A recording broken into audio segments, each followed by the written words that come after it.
নমস্কার বন্ধুরা, শুভ দুপুর। আজকে আমাদের সানডে স্পেশাল লাঞ্চ হয়েছে। ছেলের আবদারে হচ্ছে চিকেন বিরিয়ানি আমি বাড়িতে বানিয়েছি। তো চিকেন বিরিয়ানির সাথে এই স্যালাড আছে, আর ওখানে 2 পিস মাংস তুলে রেখে দিয়েছি। এই হচ্ছে আজকে আমাদের লাঞ্চ। আর একটু রায়তা বানানোর ইচ্ছে ছিল, কিন্তু অনেকটা দেরি হয়ে গেছে বলে আমি রায়তাটা করতে পারলাম না। তো চিকেন বিরিয়ানিটা আমি লং ভিডিওতে আজকে পোস্ট করে দেবো, তোমরা দেখে নিতে পারো। তোমাদের কার কেমন লাগলো আমাকে কমেন্ট সেকশানে কমেন্ট করে জানাবে। আমার ইউটিউব চ্যানেল ব্লগ উইথ মৌমিতাকে একটা সাবস্ক্রাইব করে লাইক কমেন্ট করে পাশে থেকো। আবারও আসবো অন্য কোনো ভিডিওর সাথে।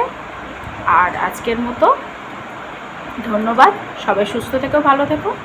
চলো বিরিয়ানিটা খাওয়া স্টার্ট করি। আমার তো যা লোভ লাগছে, দেখি কেমন খেতে হয়েছে। কি গো, তোমার কেমন লাগছে বলো? ভালো লেগেছে?